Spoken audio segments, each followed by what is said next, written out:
వచ్చిన మీకందరికీ కూడా ప్రత్యేకమైనటువంటి వందనాలు. యాజ్ యూజువల్గా ఒక ప్రశ్నతో ఆరంభించడం నాకు అలవాటు. బైబిల్ని మీరు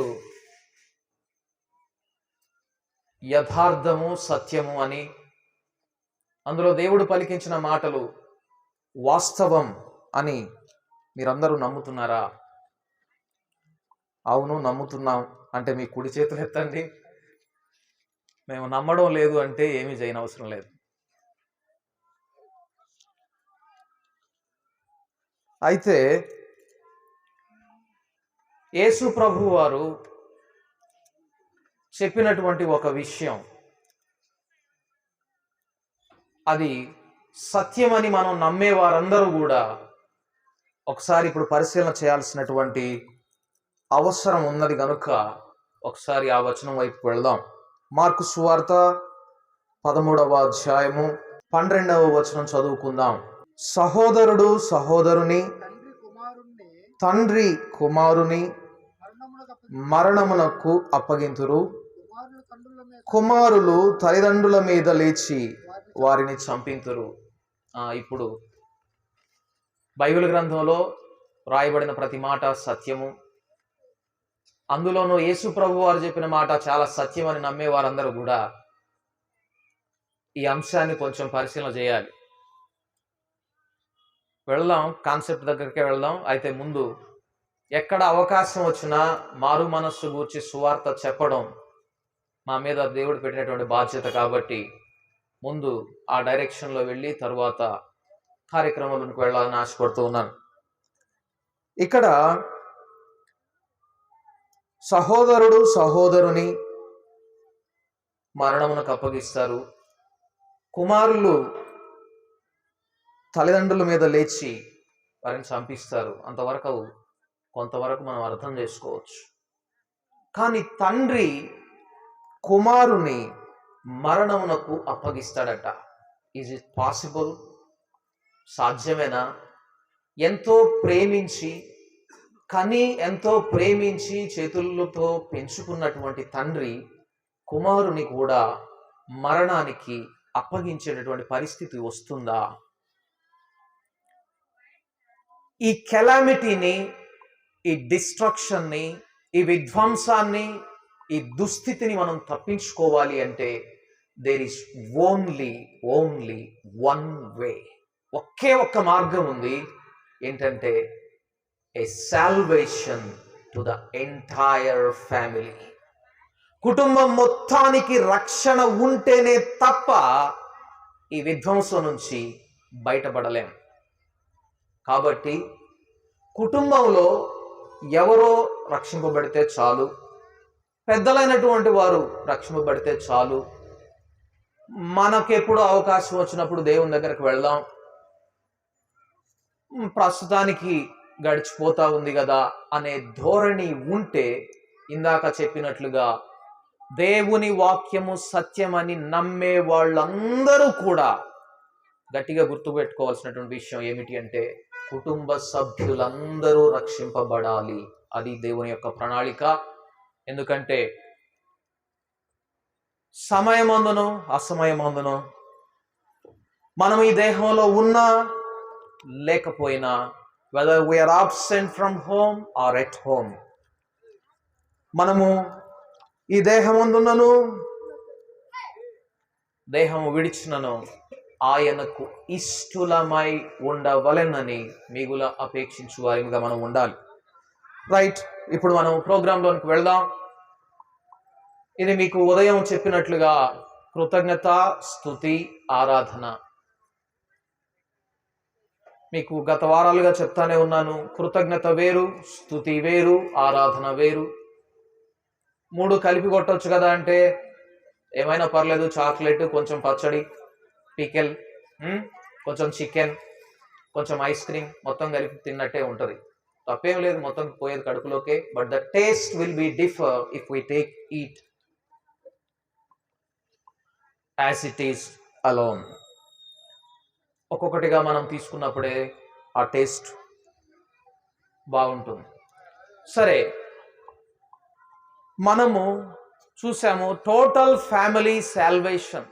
కుటుంబం అంతా రక్షింపబడడం అనేది చాలా ప్రాముఖ్యము, చాలా ప్రాముఖ్యము.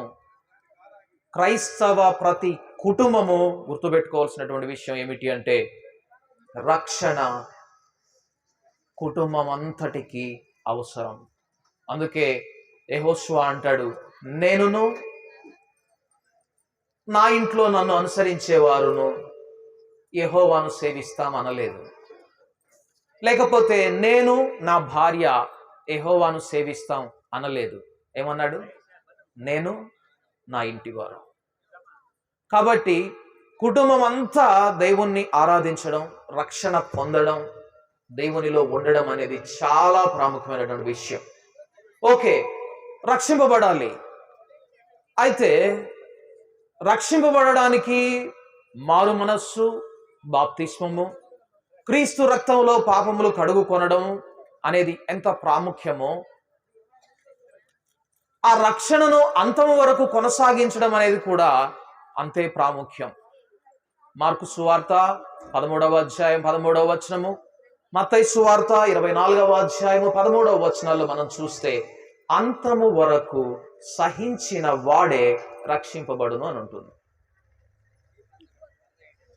ఓకే, మనము రక్షింపబడిన వారికి అది, రక్షింపబడడానికి ఒక మార్గము ఉన్నది.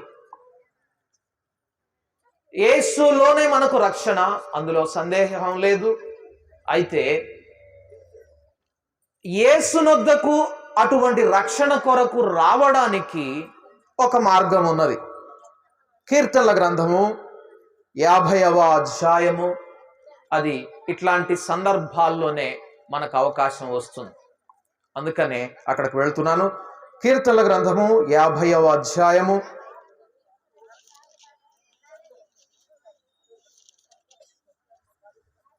23వ వచనం చదువుకుందాం. కీర్తనల గ్రంథము 50వ అధ్యాయము 23వ వచనం. స్తుతి యాగము అర్పించువాడు నన్ను మహిమపరచుచున్నాడు. Do you know how to glorify the Lord? దేవుణ్ణి ఎలాగా మహిమపరచాలో ఇదిగో ఇక్కడ దేవుడు తన వాక్యంలో రాయించి ఉంచారు. ఎలాగా మహిమపరచడానికి అవకాశం ఉన్నది? స్తుతి యాగము అర్పించువాడు ఏం చేస్తున్నాడట? దేవునిని మహిమపరచుచున్నాడు. దయచేసి దేవుని వాక్యం మీద శ్రద్ధ పెట్టండి. మిగిలిన విషయాల మీద పెట్టడానికి మార్తలు ఈ లోకంలో చాలా మంది ఉన్నారు. మరియలు, మీరందరూ కూర్చున్న వాళ్ళందరూ మరియలని నేను విశ్వసిస్తున్నాను. కాబట్టి దేవుని వాక్యం మీద శ్రద్ధ పెట్టండి. తర్వాత కార్యక్రమాలు ఉంటాయి. సరే, దేవుని మహిమపరచడానికి స్తుతి యాగము అనేది ఒక మార్గం. స్తుతి యాగం అర్పించువాడు నన్ను మహిమపరచుచున్నాడు, అర్పించని వాడు ఏం చేస్తున్నాడు? కాబట్టి ఎంతమంది దేవుడు వారి పట్ల జరిగిస్తున్న ప్రతి కార్యానికి స్తుతి చెల్లిస్తున్నారు?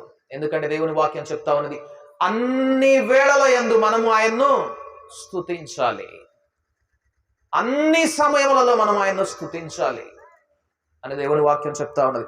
స్తుతి యాగం అర్పించువాడు నన్ను మహిమపరచుచున్నాడు, నేను వానికి ఏం చేస్తానంటే నా రక్షణ మార్గాన్ని సిద్ధపరుస్తాను అంటున్నాడు.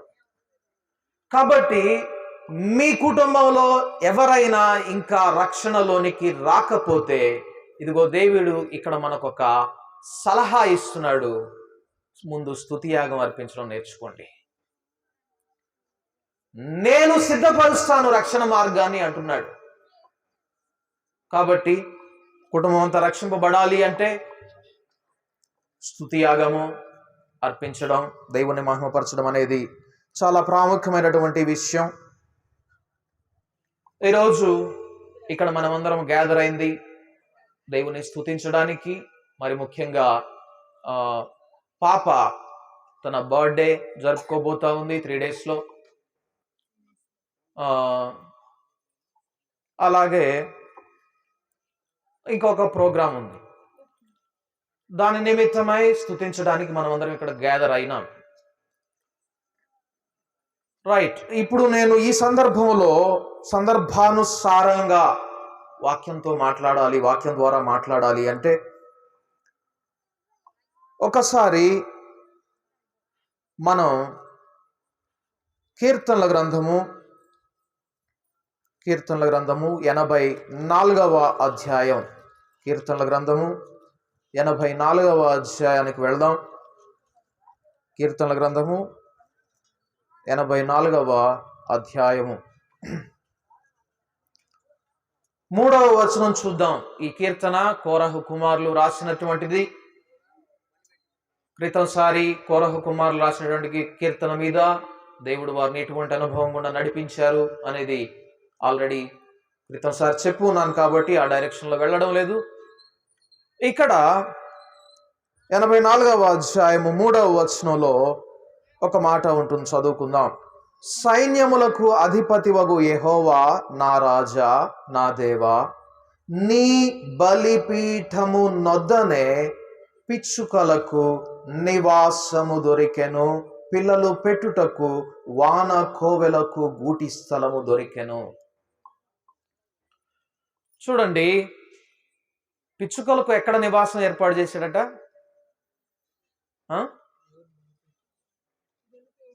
పిచ్చుకలకు ఎక్కడ? దేవుని బలిపీఠము వద్ద నివాసాన్ని దేవుడు ఏర్పాటు చేశాడట. Do you know the value of sparrows? పిచ్చుకల యొక్క విలువ తెలుసా? మత్తయి సువార్త 10వ అధ్యాయము 29 నుండి 31 వచనములు, లూకా సువార్త 12వ అధ్యాయం 6 నుండి 7 వచనాలు చూస్తే 2 పిచ్చుకలు ఒక కాసుకి. చాలా చీప్ వాల్యూ, చాలా చీప్. దేవుడు అత్యంత విలువ లేని వాటికి నివాసం ఎక్కడ ఏర్పాటు చేశాడో తెలుసా? దేవుని బలిపీఠం దగ్గర.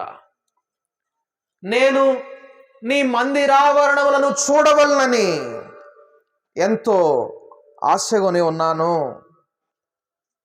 నీ ఆవరణములలో ఒక్క దినము గడుపుట 1000 దినముల కంటే శ్రేష్టము అని మనం చూస్తాం. చూడండి, దేవుని సన్నిధిలో గడపడం కంటే దేవుని బలిపీఠం దగ్గర గడపడం అనేది ఇంకా గొప్ప ఆధిక్యత. అది ఎవరికి అనుగ్రహించబడుతుందో తెలుసా? Who are invaluable in their own sight. వారి దృష్టికి వారు అల్పులుగా ఉన్న వారికి దేవుడు అట్టి ఆధిక్యతనిస్తున్నట్లుగా చూస్తా ఉన్నాం. పిచ్చుకలకు దేవుని బలిపీఠము వద్ద నివాసము దొరికెను. మనం కీర్తనకారుడైనటువంటి దావీదు మహారాజు రాసినటువంటి కీర్తన ఒకసారి చూద్దాం. 43వ అధ్యాయము 43వ అధ్యాయము. ఇది దావీదు మహారాజు రాశారో ఎవరు రాశారో తెలియదు. I presume that king David was inspired to write this. దావీదు మహారాజు రాశాడని నేను అనుకుంటున్నాను, తెలియదు. ఇక్కడ 43వ అధ్యాయము 3వ వచనం మనం చూస్తే, నీ వెలుగును నీ సత్యమును బయలుదేరజేయము, అవి నాకు త్రోవ చూపును. అవి నీ పరిశుద్ధ పర్వతమునకు నీ నివాస స్థలములకును నన్ను తోడుకొని వచ్చును. ఎలాగ బలిపీఠం దగ్గరకు రావాలి? పిచ్చుకలకు దేవుడు బలిపీఠం వద్ద నివాసాన్ని ఏర్పాటు చేశాడు కదా. ఆ బలిపీఠం దగ్గర నేను రావాలి అంటే ఇదిగో ఇక్కడ చెప్తున్నాడు, నాకు ముందు ఏమి నడవాలి? నీ వెలుగు నడవాలి, నీ సత్యం నడవాలి. అనగా నీ వాక్యము నాకు దారి చూపించాలి. నీ వాక్యం నాకు దారి చూపిస్తే అవి నన్ను ఎక్కడికి తీసుకెళ్తాయంటే, నీ వెలుగు నీ సత్యము నన్ను ఎక్కడికి తీసుకెళ్తాయంటే నీ పరిశుద్ధ పర్వతమునకును నీ నివాస స్థలమునకు నన్ను తీసుకొని వెళ్తాయి. అక్కడ అంటున్నాడు, అప్పుడు నేను దేవుని బలిపీఠము నొద్దకును, నాకు ఆనంద సంతోషములు కలుగజేయు దేవుని యొద్దకు చేరుదును.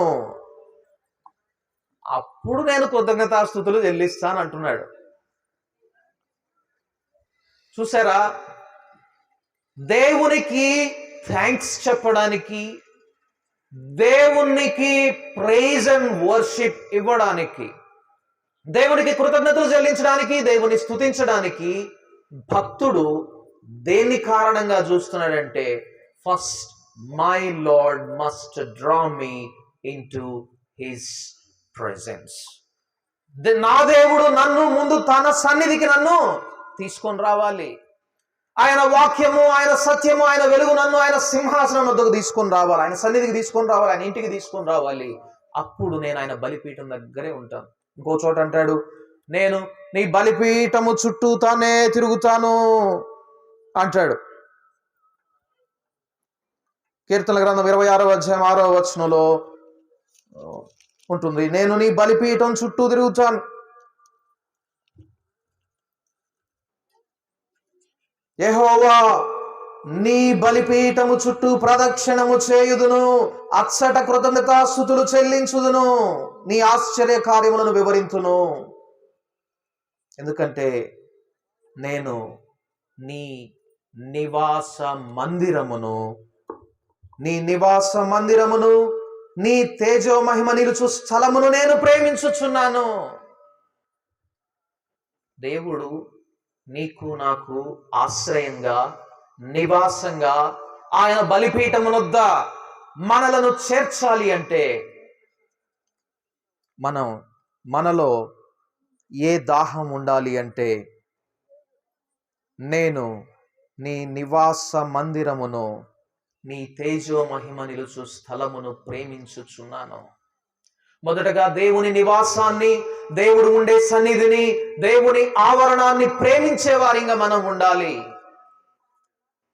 మరలా దేవుని సన్నిధి అంటే ఒక చర్చ్, ఈ చర్చ్ కాకపోతే ఇంకో చర్చ్ అనే డైరెక్షన్ లో పోవద్దు. ఆల్రెడీ ఉదయాన్ని మీకు క్లారిటీ ఇచ్చాను. రక్షణ యూదులలో నుండి కలుగుచున్నది. ఆరాధించవలసినటువంటి స్థలం యెరూషలేములో ఉందని మీరు చెప్తారు, మాకు ఒక ఆరాధన స్థలం ఉంది. అమ్మా, ఆ చర్చి కాదు, ఈ చర్చి కాదు. నన్ను ఆరాధించేవారు ఆత్మలో నన్ను ఆరాధించే కాలం వచ్చింది, అది ఇప్పుడు వచ్చి ఉంది. కాబట్టి దేవుని యొక్క నివాసంగా నేను మార్చబడాలి, దేవుని యొక్క ఆవరణముగా నా ఇల్లు ఉండాలి, దేవుని యొక్క సన్నిధికి స్థానంగా నా జీవితం, నా కుటుంబం ఉండాలి అని ఆశ మనలో ఉంటే, దాన్ని మనం ఎక్కువగా ప్రేమించేవారం అయితే, ఆశ కలిగిన ప్రాణమును ఆయన తృప్తిపరుస్తాడు, నివాస స్థలముగా చేసుకుంటాడు. ఇక్కడ దేవుని బలిపీఠమునొద్ద పిచ్చుకలకు నివాసము దొరికినట్లుగా చూస్తా ఉన్నాం.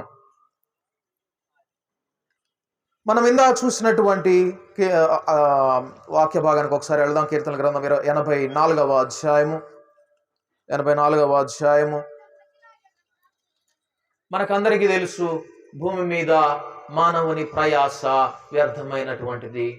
మానవుని ఆయుష్కాలము బహు కొద్ది దినములు, మహా అయితే 70 సంవత్సరములు, దీర్ఘాయుష్ అయితే 80 సంవత్సరములు.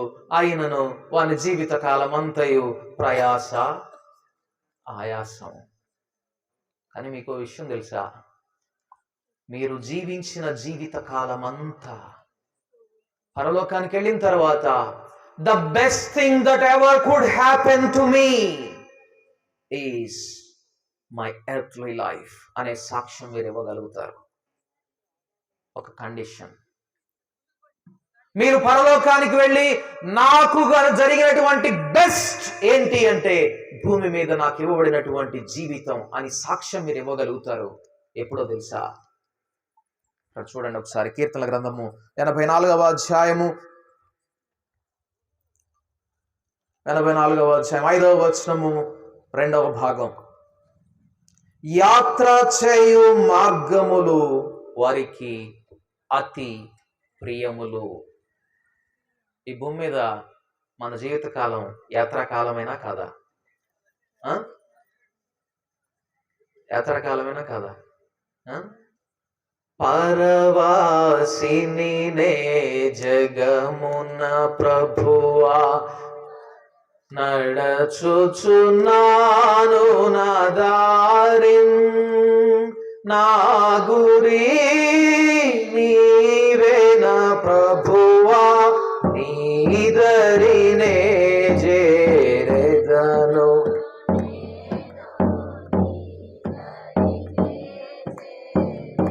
ఈ యాత్రకాలంలో ఎక్కడ చేరాలి? ఊటికి చేరదాం, బలిపీఠం వద్దకు చేరదాం. భూమి మీద యాత్ర దినములు అవి ఎలాగుంటాయట? వారికి అతి ప్రియముగా ఉంటాయట. The most wonderful time that ever a man can have is his earthly life. పరలోకంలో గొప్ప భాగ్యం ఉంటుంది అని కాదు, పరలోకంలో ఉండే జీవితం గొప్ప జీవితం అని కాదు, నిజమైనటువంటి క్రైస్తవునికి ఈ భూమి మీద దేవుడిచ్చినటువంటి జీవితమే అత్యంత రమ్యమైనదట, అత్యంత ప్రియమైనదట. ఎందుకో తెలుసా? ఆ కారణాలు చూద్దాం పైన. వారు నీ వలన బలము నొందుతారు. వారికి బలం ఎక్కడి నుంచి వస్తుందట? బిర్యానీ తినడం వలన, పలావ్ తినడం వలన, మటన్ తినడం వలన కాదట. దేని వలన? దేవుని వలన. అందుకే మనుష్యుడు రొట్టె మాత్రము తినడం వలన కాదు గాని దేవుని నోట నుండి వచ్చు ప్రతి మాట వలన బ్రతుకును. ఈ మనిషికి బలం ఎక్కడి నుంచి వస్తుంది? దేవుని యొద్ద నుండి వస్తుంది. ఎందుకు దేవుని దగ్గర నుంచి వారికి బలం వస్తుందట? పైన చెప్తా ఉన్నాడు చూడండి. నీ మందిరమునందు నివసించు వారు ధన్యులు, వారు నిత్యము నిన్ను స్తుతించుదురు. ఎందుకైనా దేవుని సన్నిధిని, దేవుని మందిరాన్ని ఇష్టపడదామా? మరి దేవుని రాజ్యాన్ని ప్రేమిద్దామా? దేవుని మందిరమందు, దేవుని సన్నిధిలో మన జీవితకాలం గడపాలి అని ఆశ కలిగి ఇష్టపడి దేవుని ప్రేమించేవారిగా ఉంటే దేవుని యుద్ధ నుండి బలం మనకు అనుగ్రహించబడుతుంది. అంతేకాదు, నీవు ఇవ్వగలిగే గొప్ప సాక్ష్యం ఏమిటి అంటే, ఈ భూమి మీద నేను జీవించిన జీవితం అత్యంత ధన్యకరమైన జీవితం అని పరలోకంలో నువ్వు సాక్ష్యం ఇవ్వగలుగుతావు. నా జీవితం బాగోలేదు, ఏం కర్మో ఇది, ఏం బ్రతుకో ఇది, ఎందుకు పుట్టానో నేను అని ఏడుస్తున్నావా? Check whether your salvation is correct or not. నీ రక్షణ సరిగా ఉన్నదో లేదో ఒకసారి పరిశీలన చేసుకోవాలి. దేవుడు వాగ్దానం చేస్తా ఉన్నాడు, నా మందిరాన్ని ప్రేమించేవారు, నా సన్నిధిని ప్రేమించేవారు, నా యుద్ధ నుండి బలము పొందుకునేటటువంటి వారికి వారి యాత్రా దినములు ఎలాగుంటాయి? అత్యంత ప్రియముగా ఉంటాయి, అతి ప్రియముగా ఉంటాయి. ఈ భూమి మీద దేవుడు మనకిచ్చినటువంటి వండర్ఫుల్ లైఫ్, ఈ అద్భుతమైన జీవితం దేని కొరకు వాడుతున్నాం? దేవుని స్తుతించడానికి, దేవుని ఘనపరచడానికి, దేవుని నామాన్ని హెచ్చించడానికి, ఆయన నామాన్ని మహిమపరచడానికి వాడుతున్నామా? లేకపోతే మన స్వీయ ఘనతని, స్వీయాన్ని వెదకడానికి, దేవుని మరుగుపరచడానికి వాడుతున్నామా? దేవుని సన్నిధిని వెదకే వారి యొక్క యాత్రా దినములు అత్యంత ప్రియములుగా ఉంటాయి. దేవుని సన్నిధిని ప్రేమించే వారికి నివాస స్థలము దేవుని బలిపీఠంగా ఉంటుంది. బానే ఉందయ్యా, దేవుని బలిపీఠం దగ్గర పిచ్చుకల నివాస స్థలం దొరికిద్దాను, కానీ నేను పిచ్చుకుని కాదు, నేను మనిషిని కదా. అయితే ఇప్పుడు నన్ను పిచ్చుకగా మారమంటావా? నన్ను పిచ్చుకం చేయ్యా అని ప్రార్థన చేయమంటావా? నేను అంటుంది, మనం పిచ్చుకలం కావాలని కాదు, కానీ అంత అల్పులముగా మన దృష్టికి మనము తగ్గించుకున్నప్పుడు దేవుడు మనకు గృహంగా మారిపోతాడు, తన బలిపీఠాన్ని గృహంగా ఇచ్చేస్తాడు. ఇంకా మన ప్రకటన గ్రంథంలో చూస్తే 6వ అధ్యాయంలో చూస్తే ఆయన బలిపీఠం దగ్గర ఒకసారి చూద్దాం ఆ వాక్య భాగం కూడా. ప్రకటన గ్రంథము 6వ అధ్యాయము, ప్రకటన గ్రంథము 6వ అధ్యాయము 9వ వచనం, 9వ వచనం. ఆత్మలను, వధింపబడిన వారి ఆత్మలను బలిపీఠము క్రింద చూచితిని. దేవుని బలిపీఠం క్రింద కొందరి ఆత్మలు ఉన్నాయట, వారు వధించబడినటువంటి వారట. ఎందుకు వధించబడ్డారో తెలుసా? దేవుని వాక్యము నిమిత్తమును ఆయనను గూర్చిన సాక్ష్యము నిమిత్తమును. దేవుని గురించి సాక్ష్యం చెప్తే దేవుణ్ణి ఎరుగనటువంటి వారికి, దేవుడు అంటే ఇష్టం లేనటువంటి వారికి, సత్యమును వెంబడించినటువంటి వారికి, యథార్థత అంటే ఇష్టపడినటువంటి వారికి కోపం రావచ్చేమో దేవుని గురించి నువ్వు సాక్ష్యం ఇస్తే. కానీ ఇక్కడ విచిత్రంగా దేవుని వాక్యమును గూర్చిన సాక్ష్యాన్ని బట్టి కూడా వధించారట. దేవుని వాక్యం వారిని హతసాక్షులుగా చేసిందట, హతసాక్షులు అవ్వడానికి కారణమైందట.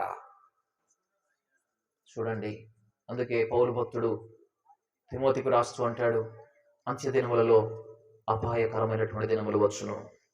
మనుష్యులు స్వార్థ ప్రియులు, బెంకములాడువారు, దేవుని కంటే సుఖానుభవం ఎక్కువగా ప్రేమించువారు, హిత బోధకు అనుకూలమైనటువంటి సంగతులను విడిచిపెట్టి తమకు అనుకూలమైనటువంటి బోధకులను ఏర్పాటు చేసుకునేటటువంటి రోజులట. ఇక్కడే వస్తుంది కాన్ఫ్లిక్ట్. దేవుని వాక్యాన్ని యథార్థంగా విని యథార్థంగా ప్రకటించే వారికి, హిత వాక్యాన్ని ద్వేషించే వారికి మధ్య కాన్ఫ్లిక్ట్ వస్తుంది. ఆ కాన్ఫ్లిక్ట్ లో హతసాక్షులైనటువంటి వారట వీరు. ఆ పోరాటంలో హతసాక్షులైనటువంటి వారు. నిజమైనటువంటి దేవుని వాక్యాన్ని హత్తుకొని వెంబడించేటటువంటి వారికి కూడా ఒక శ్రమ పరీక్ష రాబోతూ ఉంది. మన బేస్ సరిగా లేకపోతే అదినాన తొట్టిల్లి పడిపోయే వారిలో మొట్టమొదటిగా మనమే ఉంటాం. కాబట్టి మనం చూస్తున్నాం, దేవుని సన్నిధిని, దేవుని నివాసాన్ని ప్రేమించి ఇష్టపడేటటువంటి వారు, తమను తాము తగ్గించుకునే వారికి దేవుని బలిపీఠం దగ్గర దేవుడు ఆశ్రయాన్ని ఇస్తాడు. ఇంకొకటి, దేవుని వాక్యాన్ని, యథార్థమైనటువంటి వాక్యాన్ని అంగీకరించే వారికి, దేవుణ్ణి తమ జీవితాల ద్వారా సాక్ష్యాన్ని ప్రకటించేటటువంటి వారికి దేవుని గురించి దేవుడు తన బలిపీఠం క్రింద ఆశ్రయాన్ని ఇస్తాడు. అయితే ఇక్కడ కూడా ఒక సమస్య ఉంది. బలిపీఠం క్రింద ఉండి వీళ్ళు ఒక ప్రార్థన చేస్తూ ఉన్నారు. చదువయ్యాది 10వ వచనం. వారు, నాథ సత్యస్వరూపి పరిశుద్ధుడా, ఎందాక తీర్పు తీర్చకయు మా రక్తము నిమిత్తము భూనివాసులకు ప్రతిదండన చేయకయు ఉండు అని బిగ్గరగా కేక వేసిరి. ఏమని ప్రార్థన చేస్తా ఉన్నారు? They are seeking for vengeance. ప్రతీకారం కోసం ప్రార్థన చేస్తా ఉన్నారు. Similar to the prayer of blood of Abel. హేబెలు రక్తముకు మొర్రకు సమానంగా. కానీ మీకు విషయం తెలుసా? క్రీస్తు రక్తము హేబెలు రక్తము కంటే మరి శ్రేష్టముగా పలికిందట. హేబెలు రక్తము ప్రతీకారాన్ని కోరుకుంటే, హేబెలు రక్తము నాకు న్యాయం జరిగించు, నాకు న్యాయం చేయి, నా రక్తానికి న్యాయం చేయని మొర్ర పెడితే, క్రీస్తు రక్తము క్షమాపణను గ్రహించు తండ్రి అని మొర్ర పెట్టిందట. కాబట్టి దేవుని బలిపీఠం దగ్గర ఉన్నవారికి కూడా నిజమైనటువంటి ప్రత్యక్షత అనుగ్రహించబడదు అని మనం గ్రహించాలి. ఇంకెక్కడ ఉండాలి మరి? ఇప్పుడు మనం కార్యక్రమానికి సంబంధించినటువంటి వాక్య భాగంలోకి వెళుతున్నాం. కొద్ది నిమిషాల్లో, ఒక 10 నిమిషాల్లో ముగించేస్తాను. తర్వాత దేవుని దాసులకు నేను సమయాన్ని అప్పగిస్తాను. కీర్తనల గ్రంథము 128వ అధ్యాయము. కీర్తనల గ్రంథము 128వ అధ్యాయము 3వ వచనం ఒకసారి చూద్దాం. నీ లోగిట నీ భార్య ఫలించు ద్రాక్షవల్లి వలె ఉండును. నీ భోజనపు బల్ల చుట్టూ నీ పిల్లలు ఒలీవ మొక్కల వలె ఉందురు. ఇందాకేమో పిచ్చుకల గురించి చెప్పే, ఇప్పుడు మళ్ళీ ఒలీవ మొక్కల గురించి చెప్తున్నావా? ఆగండి, వెళ్దాం. భోజనపు బల్ల చుట్టూ నీ పిల్లలు ఒలీవ మొక్కల వలె ఉందురు. చూడండి, పిల్లలు ఒలీవ మొక్కలుగా, పచ్చని ఒలీవ మొక్కలుగా ఉంటారు. అలాగే నేను త్వరగా వచనాలు చదివేస్తాను. కీర్తన గ్రంథం 52వ అధ్యాయం 8వ వచనం. కీర్తన గ్రంథము 52:8. నేనైతే దేవుని మందిరంలో పచ్చని ఒలీవ చెట్టు వలె ఉన్నాను. నేనేమో ఒలీవ చెట్టుని, నా పిల్లలేమో ఒలీవ మొక్కలు. రైట్. అలాగే ఇర్మియా గ్రంథము 11వ అధ్యాయం 16వ వచనం. ఇర్మియా గ్రంథము 11వ అధ్యాయము 16వ వచనం.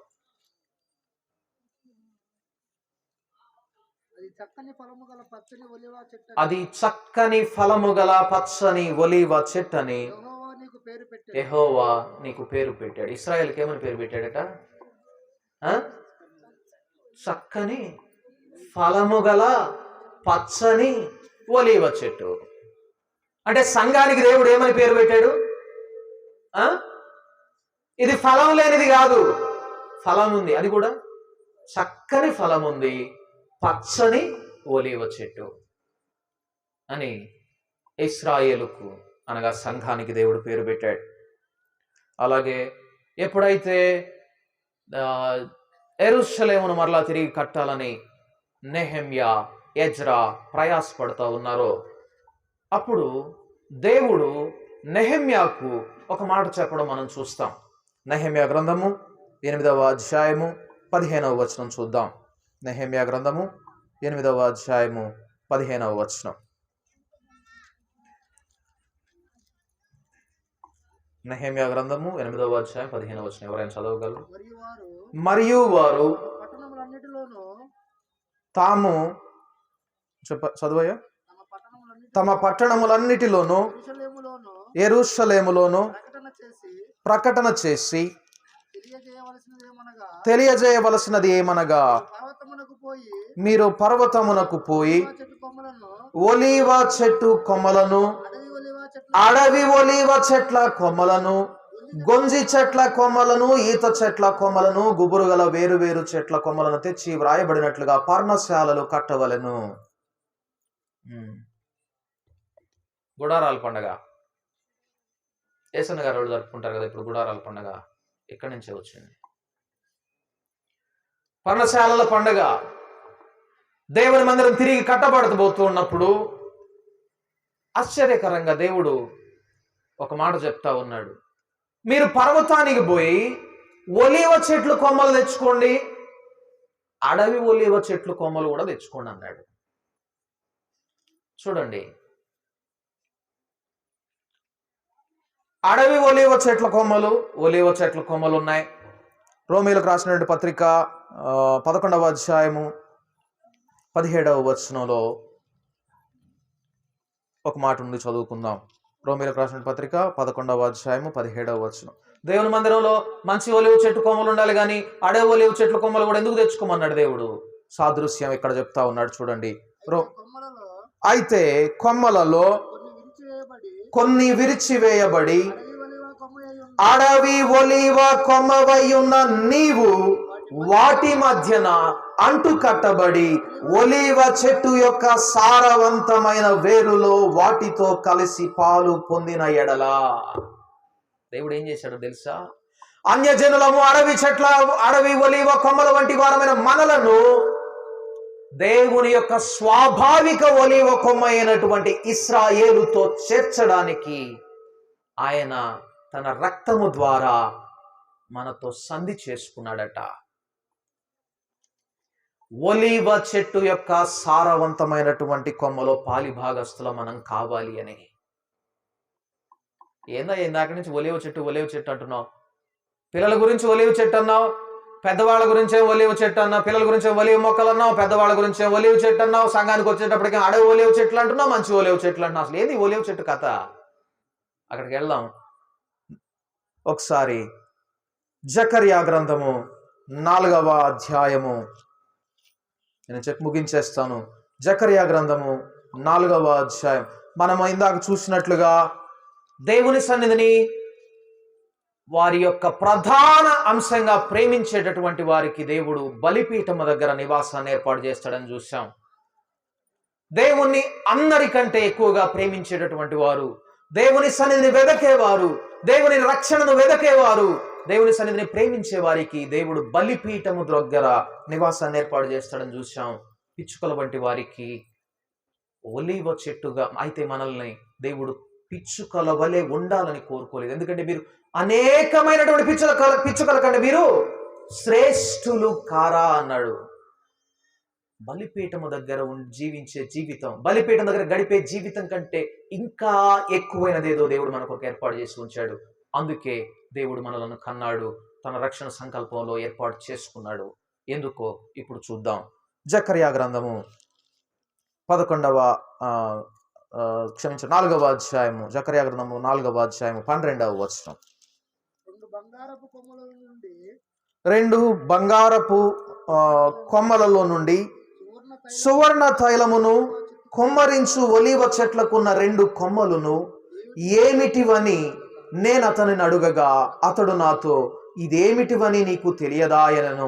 నా ఏలినవాడా, నాకు తెలియదని నేననగా, అతడు, వీరిద్దరూ సర్వలోకనాథుడగు యెహోవా యొద్ద నిలువబడుచు తైలము పోయువారై ఉన్నారనెను. దేవుడు ఎందుకు సంఘము పచ్చని ఫలించే ఒలీవ చెట్టుగా ఉండాలి? నీవు దేవుని మందిరములో ఉండేటటువంటి ఒలీవ చెట్టు వలె ఉండాలి. నేనైతే పచ్చని ఒలీవ చెట్టు వలె ఉన్నానని మాట దగ్గర అంటాడు.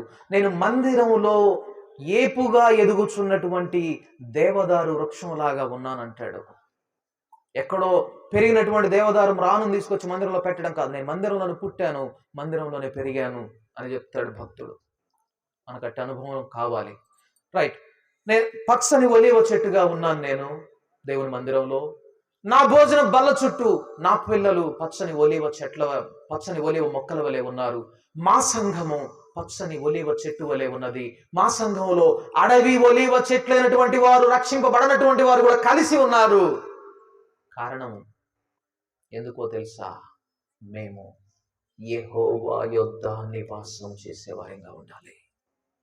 మేము యెహోవా యొద్ద నివాసము చేస్తూ ఆయన సన్నిధిలో ఆయన పాదముల మీద తైలము పోస్తూ అభిషేకింపబడే వారిగా ఉండాలి.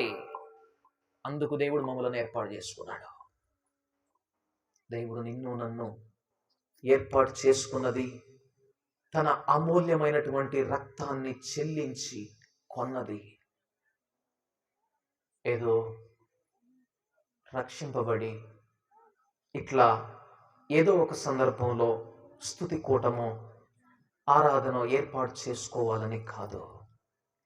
నీవు నేను నిత్యము దేవుని సన్నిధిలో దేవుని పాదాలు తడిపినటువంటి మరియ వలె దేవుని ఆత్మ అనే తైలముతో అభిషేకించే వారిగా సంఘాన్ని, కుటుంబాన్ని, సభ్యులను అలాగా ఆత్మాభిషేకంతో అభిషేకించే వారిగా ఉండాలి అని దేవుడు ఏర్పాటు చేసుకున్నాడు.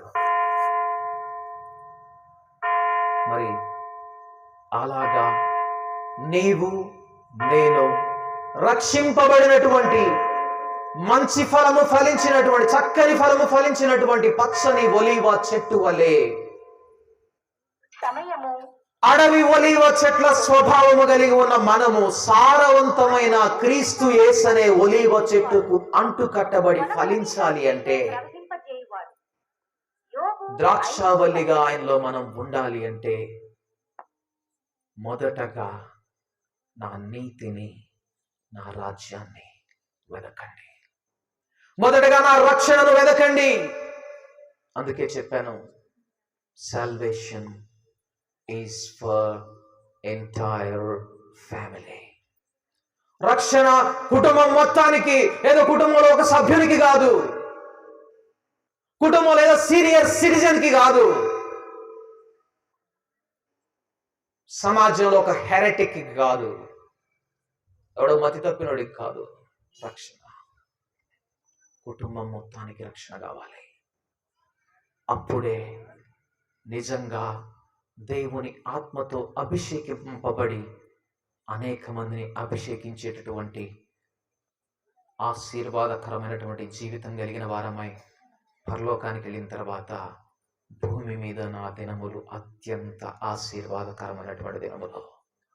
భూమి మీద నేను జీవించినటువంటి దినములు అత్యంత ప్రియమైనటువంటి దినములు, అవి మనోహరమైనటువంటివి అని పరలోకంలో కోటాను కోట్ల దేవదూతల ఎదుట నీవు నేను సాక్ష్యం చెప్పగలిగే వారిగా ఉండాలి అని దేవుడు నిన్ను నన్ను రక్షించుకున్నాడు. మరి అలాంటి వారిగా ఉండడానికి ఆశపడే వారిగా, ఇష్టపడే వారిగా, వెదకే వారిగా మనం ఉంటున్నామా? లేనట్లయితే ఒకసారి పరిశీలన చేసుకుందాం. లేకపోతే మనం ఇందాక చూసినటువంటి ఆ కెలామిటీ, మార్కు సువార్త 13:13లో, మత్తయి సువార్త 24:13లో చెప్పబడినట్లుగా తండ్రులు, అయ్యో నేను ఎంతో చేతులారా పెంచుకున్నాను, ప్రేమించాను, నా భుజాల మీద ఎత్తుకున్నాను, నా గుండెల మీదకి ఎత్తుకున్నాను, కానీ ఈరోజు నేను అతని మరణానికి అప్పగించాల్సి వస్తుంది అని అటువంటి విధ్వంసకరమైనటువంటి దుస్థితి ఎవరికి రాకుండా ఉండాలి అంటే ఓన్లీ వన్ వే, ఒకే ఒక మార్గం, కుటుంబం మొత్తం రక్షింపబడడం.